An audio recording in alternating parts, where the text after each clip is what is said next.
Now, let us start. एक question start करिए जरा सा Radon. If f vector force vector that is equal to 2y, this is nothing but I cap minus z, it is nothing but j cap plus x, it is nothing but simply k cap. Find f cross, it is nothing but simply dr. अभी तक f dot dr निकाला करते थे, अब f cross dr निकालना है.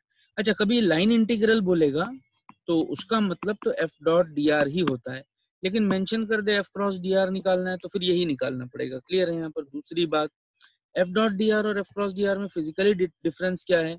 f dot dr का मतलब तो वर्क डन कैलकुलेट करते हैं, f क्रॉस dr का मतलब टॉर्क कैलकुलेट करते हैं. क्लियर है यहाँ पर. बात समझ में आया नहीं समझ में आया?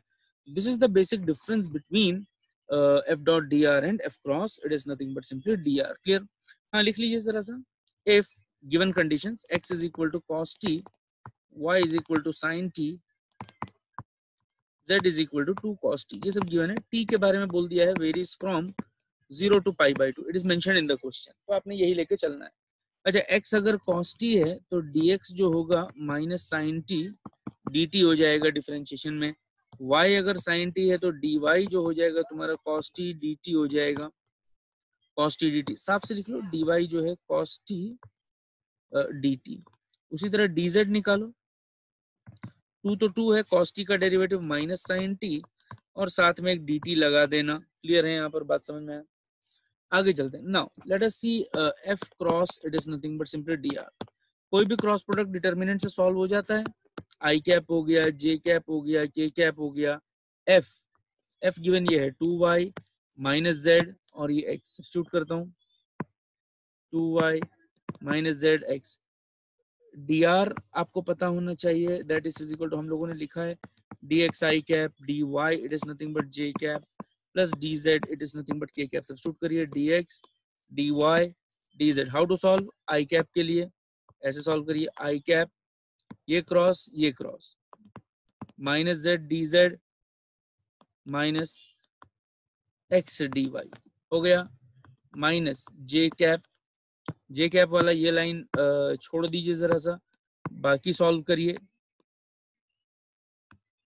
2y dz minus x dx. Last k cap के लिए सॉल्व करिए. k कैप के लिए सॉल्व करिए.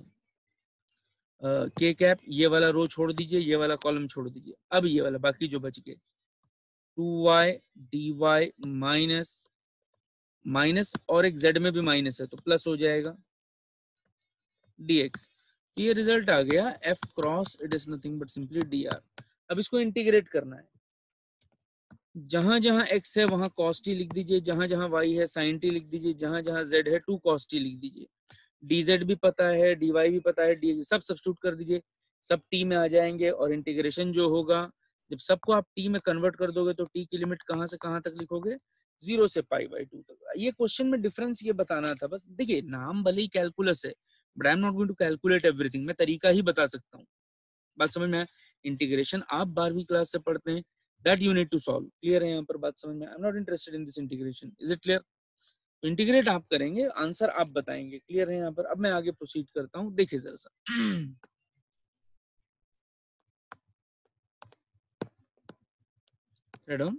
Stokes theorem.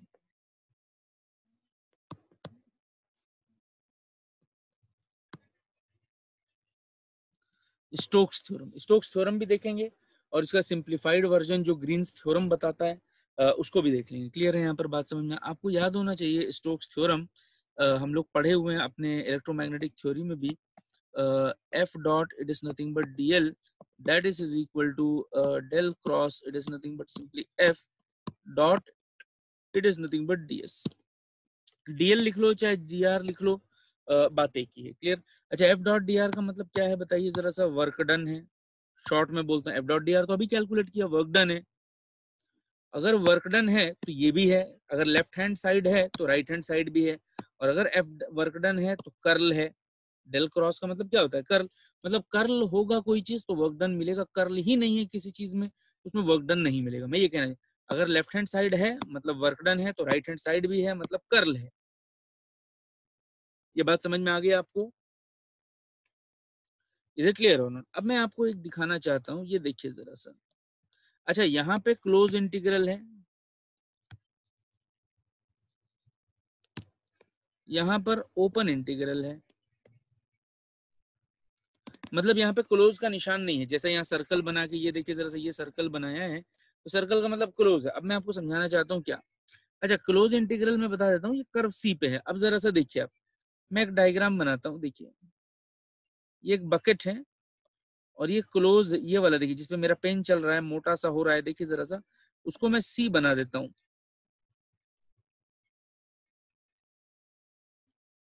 अब देखिए, जो सी बना है वो तो क्लोज है। देखिए जरा सा, अब राइट हैंड साइड देखिए जरा सा, इस सी की वजह से जो सरफेस बना है बाल्टी का, देखिए वो खुला है, उसमें कोई भी पानी डाल सकते हैं आप। इसीलिए ये जो राइट हैंड साइड वाला इक्वेशन है, सरफेस तो है, सर्कल एक ऐसा सर्कल है तो एक सरफेस है, लेकिन उसका मुंह खुला होना चाहिए। जो लाइन है, कर्व है, वो तो क्लोज है, लेकिन उससे जो राइट हैंड साइड का सरफेस बनेगा, डीएस बनेगा, उसमें कोई क्लोज का निशान नहीं है, तो ओपन है, उससे बाल्टी अंदर घुस जाएगा, पानी अंदर घुस जाएगा, ये मतलब है इसका। क्लियर है यहाँ पर, बात समझ में आया?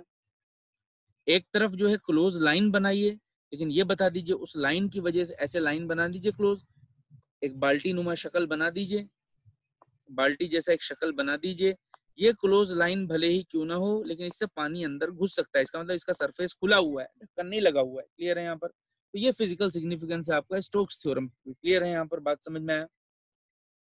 इसको हम लोगों ने बहुत डिटेल में इलेक्ट्रोमैग्नेटिक थ्योरी में डिस्कस भी किया है, कैसे क्लोज पाथ पे वर्क डन जीरो होता है, फ्रिक्शन फोर्स होगा तो वर्क डन जीरो नहीं, बहुत सारी चीज हम लोगों ने इस पर डिस्कस किया था। आई am not interested over here. Clear है? सेम चीज बार बार रिपीट करने में कोई मतलब नहीं है। क्लियर? मैं ये कहना चाह रहा हूं कि स्टोक्स थ्योरम जो है,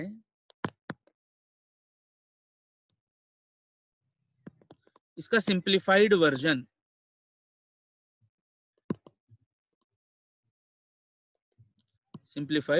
is called as Green's theorem. Means Stokes theorem और ग्रीन्स थ्योरम एक ही है। ग्रीन्स फंक्शन अलग है, जो हम लोग डिफरेंशियल इक्वेशन में हम लोग डिस्कस करेंगे उसको बहुत डिटेल में, स्पेशल फंक्शन वगैरह जब डिस्कस करेंगे तो उसमें हम लोग डिस्कस करेंगे। मैं ये कहना चाह रहा हूँ कि ग्रीन्स थ्योरम अलग है, ग्रीन्स फंक्शन है। ग्रीन्स थ्योरम जो है स्टोक्स थ्योरम ही है। क्लियर है यहाँ पर, बात समझ में आया? What is this Stokes theorem states that, देखिए जरा सा, क्लोज लेफ्ट हैंड साइड तो क्लोज्ड इंटीग्रल था, कोई भी फंक्शन जिसमें x और y का नाम है dx, प्लस कोई भी फंक्शन जिसमें एक्स वाई का नाम है dy, लेफ्ट हैंड साइड में क्लोज्ड इंटीग्रल था, और चूंकि लाइन इंटीग्रल था, dl था, तो dl की जगह हम dx लिख सकते हैं या dy लिख सकते हैं। राइट हैंड साइड ds लिखना है, मतलब एरिया dx dy लिखना होगा। राइट हैंड साइड को ये देखिए, फाई और साई, फाई लेफ्ट पे लिखा है, साई राइट पे लिखा है, जिसमें dy लगा है उसको पार्शियल डेरिवेट करिए dx के चक्कर में, साई को माइनस, जिसमें dx लगा है उसको dy के रेस्पेक्ट में पार्शियली डिफरेंशिएट कर दीजिए, बस। क्लियर है यहाँ पर? तो ये सरफेस इंटीग्रल, ये राइट, मतलब चीज एक ही है। क्लियर है यहाँ पर, बात समझ में आया नहीं समझ में आया? तो बाद वाले को पहले डिफरेंट, तो इसी को ग्रीन्स थ्योरम बोलते हैं, और इससे आंसर जो है बहुत जल्दी से आ जाता है। क्लियर है यहाँ पर? एक क्वेश्चन लिखिए जरा सा, मतलब ये है कि ग्रीन्स थ्योरम और जो है स्टोक्स थ्योरम एक ही है। Write down, evaluate evaluate 5x minus 8y square dx plus 2y 2 minus 2x नहीं है, 2 माइनस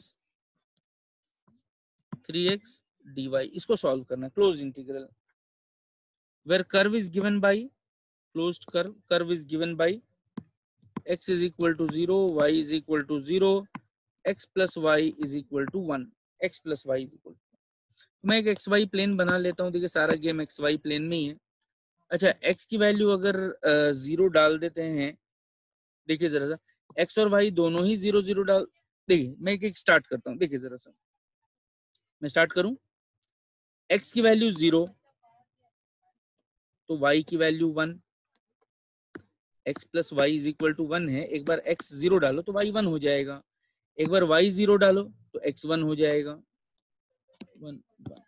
तो अब जो है ये दोनों जोड़ देते हैं, ये स्ट्रेट लाइन, ये स्ट्रेट लाइन की वजह से एक रीजन बन गया है, क्लोज्ड पाथ आपका बन गया है। क्लियर है यहाँ पर, बात समझ में आया? अच्छा, ये 0 0 है, ये 1 0 है और ये आपका 0 1 है। क्यों 0 1 है? इस लाइन पे x तो 0 है, y 1 है। इज इट क्लियर और not?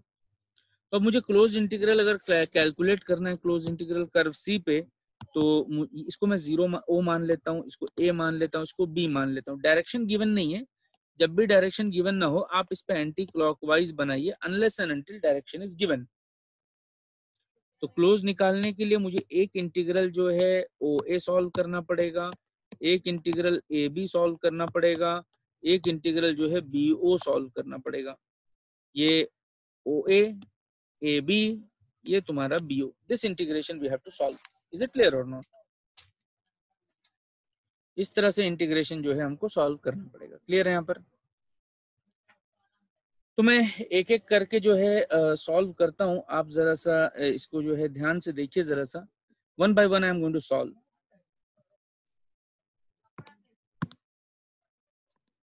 Now let us proceed further. तो मैं एक बार आपको डायग्राम दोबारा से ये जो है बना के मैं दिखा देता हूँ। आप देख लीजिए, ये एक्स एक्सिस है, ये वाई एक्सिस है, ये 0 0, एक लाइन हम लोगों ने बना दिया था। यहाँ पर 1 0 था और यहाँ पर 0 1 था। मैंने जो है डायरेक्शन भी आपको बता दिया था, एंटी क्लॉकवाइज लेना है। इस पॉइंट को ओ माना था, इस पॉइंट को ए माना था और इस पॉइंट को बी माना था। हमें 3 इंटीग्रेशन सॉल्व, मैं ये प्रूव कर दूंगा कि ग्रीन्स थ्योरम में चीज कैसे आसान हो जाती है। क्लियर है यहाँ पर?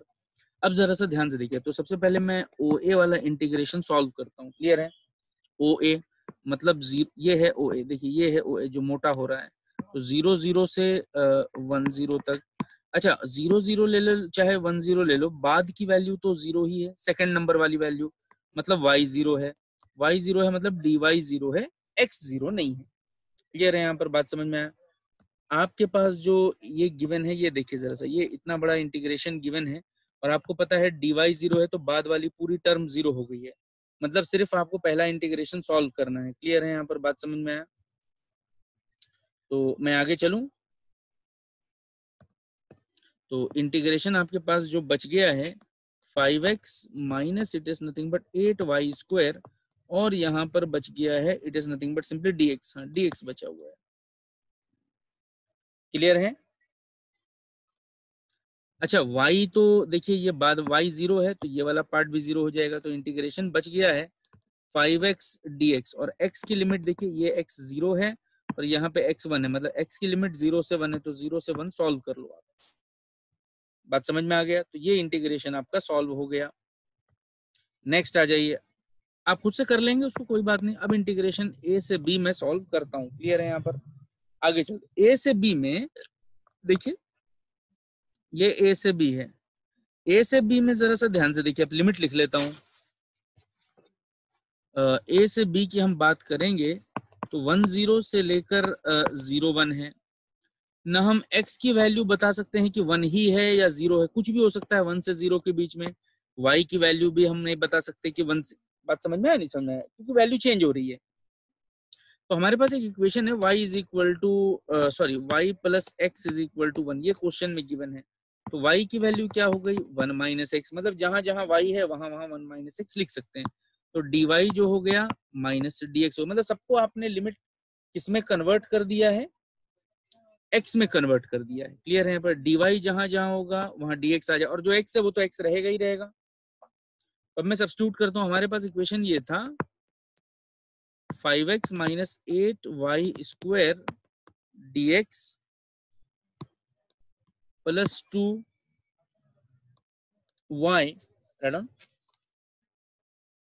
Plus 2y 2 minus x, sorry 2 minus 3x और ये dy। अब सब्स्टिट्यूट करिए जरा सा, जहां जहां y होगा वहां 1 माइनस एक्स सब्स्टिट्यूट कर देना। Integration 5x minus 8 1 minus x the whole square, और ये हो गया तुम्हारा dx प्लस 2 y की जगह पर 1 माइनस एक्स लिखिए, और यहाँ पर 2 माइनस 3x वैसे ही रहने दीजिए। dy की जगह पर minus D x substitute, minus चलो मैं सामने लगा देता हूँ, यहाँ पर प्लस को हटा के माइनस लगा दिया और यहाँ डी एक्स बच गया। अब सब पूरा इक्वेशन एक्स में आ गया है। अब एक्स की लिमिट सब्स्टिट्यूट करनी है। ये पहला वाला एक्स है, ये वाला एक्स है। एक्स की लिमिट जो है पहला 1 है, बाद वाला 0 है, तो लिमिट 1 से लेके कहाँ तक आएगा बताइए जरा सा, 0 तक। आई hope you got the idea. Limit will be from 1 to 0। देखो पहला वाला लिमिट 1 है जो एनसर्कल कर रहा हूँ, और बाद वाली लिमिट 0 है, तो 1 से 0 जाना है। क्लियर है यहाँ पर बात समझ में? आगे प्रोसीड करते हैं। Last limit to be solved from b to 0, b to o। अच्छा, b की लिमिट जो है 0 1 से लेके 0 0 थी। इसमें देखिए जरा सा, इस लिमिट को अगर जरा सा ध्यान से देखिए तो पहला x का जो वैल्यू है दोनों जगह पे 0, मतलब x 0 हो गया है, तो dx आपका 0 ही रहेगा। अब मैं लिखता हूं दोबारा से, ये वाली वैल्यू देखिए, integration 5x minus 8y square dx plus 2 minus 3x, 2 minus 3x ही है ना, देखिए जरा सा, सॉरी 2y भी है, यहाँ एक 2 मिसिंग हो गया है, इसको लिख लेना, 2y है, 2y 2 माइनस 3x और ये dy। ठीक है, dx 0 है तो ये पार्ट 0 हो जाएगा, बस ये बच गया 2, y को वैसे ही रहने दीजिए, x 0 है, ये पार्ट 0 कर दो तो एक 2 बच जाएगा और ये dy बच जाएगा। लिमिट जो बचा है सिर्फ y के लिए, y की लिमिट ये देखिए, बाद वाला y, बाद वाला y, lower limit to upper limit from 1 to 0। Solve this equation. अच्छा, OA निकाल लिया, AB निकाल लिया, BO निकाल दिया, छोड़ दें या ऐड करना है आपको? तो सब जमा करके आंसर बताना है, you have to add all this. Clear है यहाँ पर बात समझ में आया? अब जरा सा ध्यान से देखिए, हमारे पास जो क्वेश्चन था ये था 5x minus 8y square dx plus 2y 2 minus 3x और ये dy, ऐसा क्वेश्चन था। पहले वाले को हम फाई बोलते हैं, बाद वाले को साई बोलते हैं। फाई जो है 5x माइनस 8y स्क्वायर, ये वाला जो है 2y minus, sorry 2y bracket में 2 माइनस 3x, ये हो गया। जो dx में होगा उसका पार्शियल डेरिवेटिव y के रेस्पेक्ट में होगा, del phi divided by del y, तो ये हो गया माइनस 16y। आगे चलते हैं, जो बाद वाला dy वाले को x के रेस्पेक्ट में, del psi upon it is nothing but del x, 2y वैसे ही रहेगा और 3 का डेरिवेटिव, 3x का डेरिवेटिव जो होगा वो 3 बचेगा, लेकिन माइनस 3 बचेगा, तो ये हो गया आपका माइनस 6y। आपने भी निकाल दिया। आगे चलते हैं, ग्रीन्स थ्योरम बोलता है double integral del psi upon del y minus del phi upon del x, बाहर में dx dy। ठीक है, आगे चलते हैं, ये वाला माइनस 6y निकाल रखा है आपने, माइनस, और ये आपने निकाल रखा है माइनस 16y, और यहाँ पर dx या dx dy चाहे जो भी लिख लीजिए। ठीक है, आगे चलते हैं, तो माइनस माइनस प्लस हो गया, तो integral it is nothing but simply plus 10y dx it is nothing but simply dy। ये चीज आप लोगों ने कैलकुलेट कर ली है। ठीक है, बहुत बढ़िया। आगे प्रोसीड करते हैं। देखिए अब सॉल्व कैसे करना है वो देख लीजिए जरा सा, मैं आगे प्रोसीड करता हूँ। देखिए जरा सा, सी मैं दोबारा आपको डायग्राम इस तरह से बना के दिखा देता हूँ। ये O है, ये B है, और ये OAB है। अच्छा, ये y एक्सिस है और ये x एक्सिस है। अगर मैं y एक्सिस की बात करूं, ये भी ये जो रीजन है इसमें y, ये भी है, ये भी है, ये भी है, ये भी है, मतलब y का हाइट फिक्स नहीं है, हर जगह पे चेंज हो रहा है। और y का हाइट कैसे भी चेंज हो रहा है, या x में चलने से, हम x पे यहाँ पे हैं, देखो जरा से दोबारा, ये हाइट y का है, ये हाइट y का है, ये हाइट y का है, ये हाइट y। मैं x एक्सिस पे ओरिजिन पे खड़ा हूँ तो y की हाइट कुछ और है, यहाँ खड़ा हूँ तो y की हाइट कुछ और है, यहाँ खड़ा हूँ तो y की हाइट कुछ और है। तो y जो है x की वजह से बदल रहा है, और आपको पता है x plus y is equal to 1, तो y is equal to 1 minus x. I hope you got the idea. जहां जहां y है वहां वहां चाहे तो आप 1 माइनस एक्स लिख लें। मतलब y की जो लिमिट है, देखिए जरा सा, अच्छा, कहीं पे भी खड़े हो जाओ, कहीं पे भी खड़े हो जाओ, नीचे वाला जो लाइन मैंने खींचा उस पे तो y 0 होगा और ऊपर वाला हाइट जो है x की वजह से, तो y की जो लिमिट है मैं डाल सकता हूँ 0 से लेके 1 माइनस एक्स। हमेशा जो है एक लिमिट वेरिएबल रखना। अच्छा, x आप कहां से कहां तक चले, नीचे वाला देखो ये x एक्सिस 0 से लेके 1 तक, तो x की लिमिट जो है 0 से लेके 1 तक 10y dy dx। कोई भी पहले कर लो, कोई दिक्कत नहीं, हमेशा वेरिएबल लिमिट जो है पहले सॉल्व होता है। आपको मेरी बात समझ में आई? मैं दोबारा एक बार और बोल देता हूँ, आप मेरी बात को ध्यान से समझिए। ये रीजन था, मैं x की वैल्यू 0 पे खड़ा हूँ तो y का हाइट कुछ और है, मैं यहाँ पे खड़ा हूँ तो हाइट कुछ और है, यहाँ खड़ा हूँ तो हाइट कुछ और है। मतलब y का निचला हाइट तो 0 है, ऊपर वाला हाइट 1 माइनस एक्स है। क्लियर है? यहाँ पर बात समझ में आया? तो y की लिमिट जो पता चल गई 0 से 1 माइनस एक्स, बस x की लिमिट ये x है, x यहाँ से यहाँ तक चले आप और हर जगह पे y को देखा तो x जो है आप 0 से फाइनली कहाँ तक चले, 1 तक। आई hope you got the idea.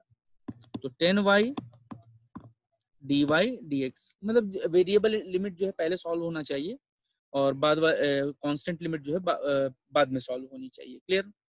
एक क्वेश्चन लिखिए जरा सा, रेड ऑन इवैल्यूएट, बाकी आप उसको तो मैंने सब करके दे ही दिया, आप सॉल्व पुट अप कर लेंगे। Integration x square plus x y dx, line integral है, दिखाइए close integral, line integral plus, integration लगाने की जरूरत नहीं है, एक ही इंटीग्रेशन में पूरा आएगा। मैं अलग से फिर से दोबारा लिख लेता हूँ, read on evaluate close integral x square plus x y dx plus x square plus y square dy over C के बारे में बोला है, एक स्क्वायर है, स्क्वायर x की वैल्यू प्लस माइनस 1, y की वैल्यू प्लस माइनस 1, ये दिया है। तो स्क्वायर बना लो एक्स वाई एक्सिस पे, एक्स एक्सिस से ये है, वाई एक्सिस ये है, 1 माइनस 1 1 माइनस 1, तो ये 1 है, ये माइनस 1 है, ये 1 है और ये माइनस 1 है। हाइट बना लो, डायरेक्शन अगर बनाना हो तो एंटी क्लॉकवाइज आप इस तरह से बना लीजिए। अब मुद्दा ये है कि लाइन इंटीग्रल करोगे तो पहले ये सॉल्व करना पड़ेगा, ये सॉल्व करना पड़ेगा, ये चार अलग अलग लाइन अलग अलग डायरेक्शन में सॉल्व करना पड़ेगा। सीधे पहले वाले फाई मानो, बाद वाले को साई मानो। फाई में dx लगा हुआ है तो पार्शियल डेरिवेटिव y में करो, del phi upon del y, तो ये हो गया एक्स स्क्वायर का डेरिवेटिव 1 हो जाएगा, y का डेरिवेटिव 1 होगा तो x बचेगा। उसी तरह बाद वाले में dy लगा हुआ है तो del psi divided by del x करो, ये हो जाएगा तुम्हारा 2x, एक्स स्क्वायर का डेरिवेटिव 2x हो जाएगा, वाई स्क्वायर का डेरिवेटिव 0 हो जाएगा। क्लियर है या नहीं है? अरे समझ में आया? कोई बहुत मुश्किल चीज नहीं है, समझ में आया? नहीं समझ में आया? चीज जो है बहुत आसान है, अगर आप इसको समझना चाहें then it is very simple. Clear? चलिए चलें आगे। तो स्टोक्स थ्योरम बोलता है जिसका आपने x में डेरिवेटिव किया है उसको पहले लिख लीजिए, तो that is nothing but 2x minus it is nothing but x, this is nothing but dy, this is nothing but dx। y और x की लिमिट तो साफ साफ है 0 से 1 और आपका 0 से 1, तो सॉल्व कर लेना इसको, अब तो इसमें कुछ बचा ही नहीं है, तो ये आप खुद से कर लेंगे, इसमें और कुछ बचा नहीं है। Write on the heading as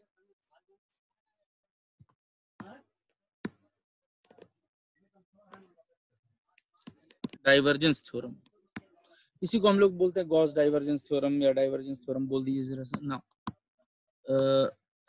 f dot closed integral f dot it is nothing but simply ds, that is equal to del dot it is nothing but simply f, यहाँ पर it is nothing but dv। this is what the divergence theorem, और इसका physical significance मैंने आपको charge लेके बहुत सारी चीज लेके समझाया भी है। तो मैं ये कहना चाह रहा हूँ कि लेफ्ट हैंड साइड सॉल्व करना बहुत मुश्किल है, राइट हैंड साइड आसान है। डाइवर्जेंस और कर्ल का सिग्निफिकेंस है कि इजीली सॉल्व हो जाता है। Clear?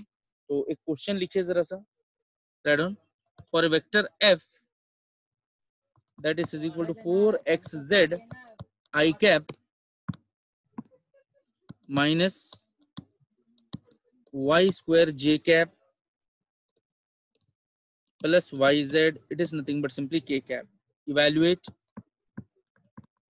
f dot ds, evaluate f dot ds over a cube, for x in between 0 से लेके 1, y in between 0 से लेके 1, z in between 0 से लेके 1. क्लियर है? This what the mention. तो इसका मतलब ये हो गया कि एक क्यूब आपने बनाना है जिसका सबका इनिशियल पॉइंट 0 है और फाइनल पॉइंट 1 है, तो क्यूब पॉजिटिव साइड पे आएगा 0 से 1.